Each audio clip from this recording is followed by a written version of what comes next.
Dang, it got a little more crowded. That's good. That's good. Dale's eloping today. Yeah, in the mountain. She had an opportunity to go camping with Jim, so she took advantage of it. Now you got me. Praise God. You know,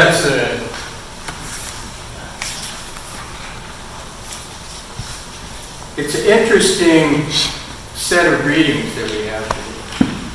It's always interesting, and even more so if you're trying to put together a sermon.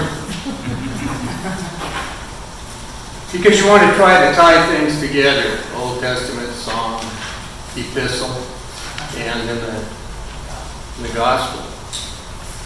But the refrain that I think really sticks out in my mind here is that the Lord is full of compassion and mercy, slow to anger, and of great kindness. That comes from the Psalm. I'm going to say that again. The Lord is full of compassion and mercy, slow to anger, and of great kindness. There's a couple of things I want to talk to you about today. Future reference, and the name of this sermon is Grace and the Law. Thank you. Grace and the Law. Grace and the Law. First I want to talk about something else. Mental illness. There are many parts of the Bible, both the Old Testament and the New Testament, where, to me, it's obvious that the reference is about somebody who is suffering a mental illness. How many of you remember Saul? Big name in the Old Testament. Toward the end of his time, he became increasingly sicker and more paranoid, and ended up really targeting David because of his fear and paranoia.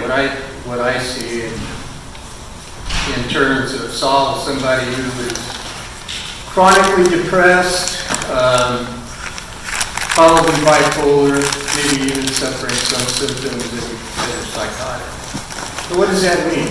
Well, back in those days, in all the old world, when somebody did something that was unusual, what did they typically say?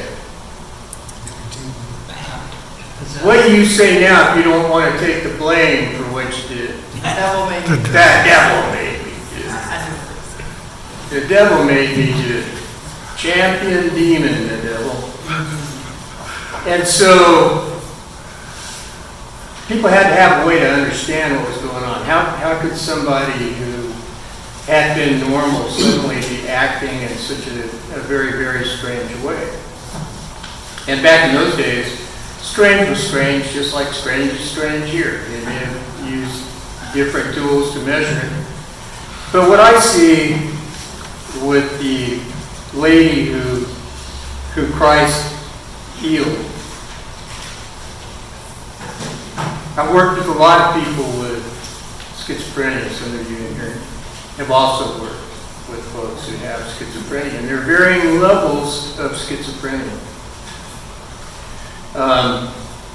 Initially, when somebody develops schizophrenia, they have a psychotic break when they're in their late teens, which makes it even more tragic because they're in their late teens and they have their whole life ahead of them.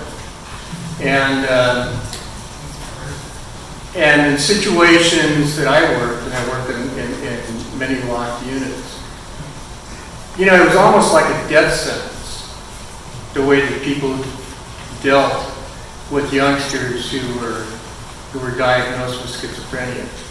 Because back in the early days when I was doing the work, the belief was that this person could never hold a job, they could never go to school, they could never volunteer. So for all intents and purposes, by virtue of the fact that they were diagnosed with schizophrenia, they could no longer plan on having a life. So even that has evolved. But people who are in a psychotic break, if you don't know what you're dealing with, it can appear as though this person is possessed by an evil spirit.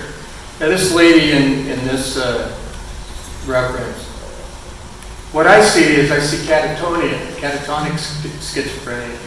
She's been in the same position for 18 years. That's a long, long time. I've seen people with untreated catatonic schizophrenia. It's a very, very sad symptom of an illness because a person can't move. And if you raise their arm like this, they'll keep it there until you come back and lower it. They have an inability to command their body. And we see this as a symptom of psychosis. But certainly not a symptom of spirit possession. Did it make any difference to her whether it was a spirit? Catatonic schizophrenia? Probably not. All she knew was that she couldn't move. Can you imagine being locked in the same physical position for 18 years? There are a lot of things that go on with that. If you don't move a lot, you start getting what are called contractures, where your limbs stiffen, your fingers stiffen. You develop problems like that. And Christ kind of saw her at a distance and said to her, "Stand up, you're healed." He healed her. He healed her on the Sabbath. Now that seems, the people who were in charge made a big deal out of it, because he had broken the law. Paul, in many of his writings, talks about who he was as a human being before he met Christ on the road to Damascus. And Paul says that first he identifies himself as a Pharisee, and then he says, "I kept the law. I kept the law. I never failed at keeping the law because I was a Pharisee." Is there anybody in our society today who says, "Hey, because I'm this, I'm okay. I'm not going to break the law because I'm this person"? That ought to resonate with you a little bit, I think. Yes. But the point is that Christ brought grace. We are saved by grace. We are not saved by the law. Why is that? Why do you think we're not saved by the law? What did Paul know that he taught us? He taught us that no one keeps the law entirely. That we all sin and come short of the glory of God. And when Christ came, he didn't come to free us from the law.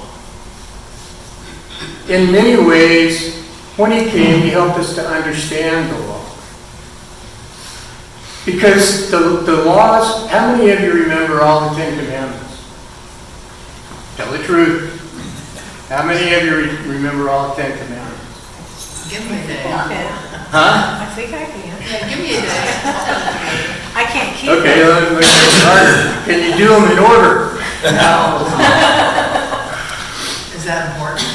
And yet, those were the laws that Jews lived by. Those and a million other laws that they created with the starting point of the Ten Commandments.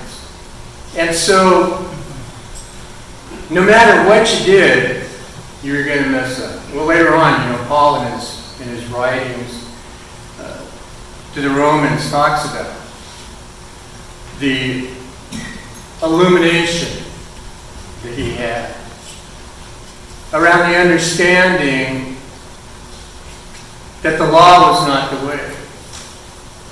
The grace of God, the Father, Jesus Christ, His Son, and the Holy Spirit.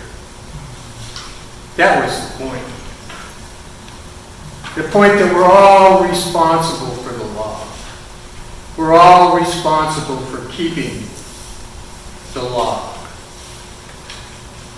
But only God's grace can save us from being doomed by the law.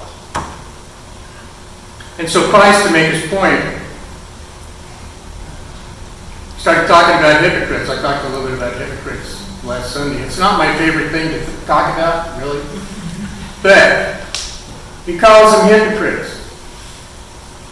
He calls them hypocrites because they keep the Sabbath day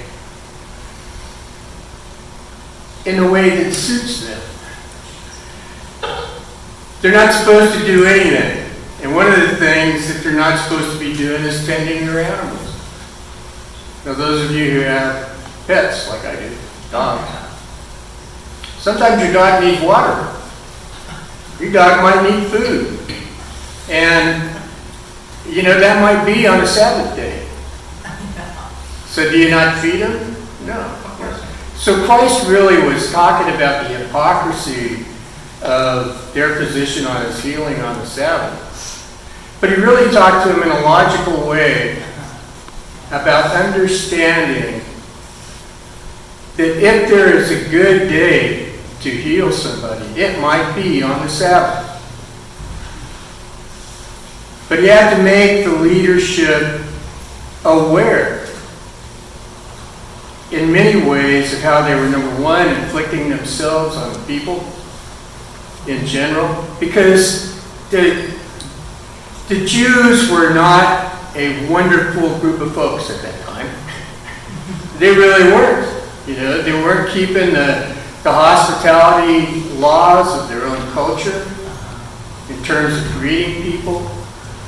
And the ones who were the high priests lorded it over the common people and made it important for the common people to do what they themselves wouldn't do.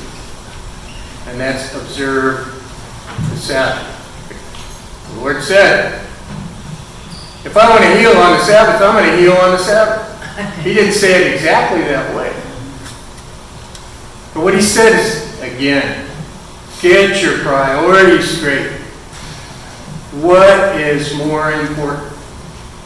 Watering your donkey or healing a woman who's been locked in the same physical shape for 18 years?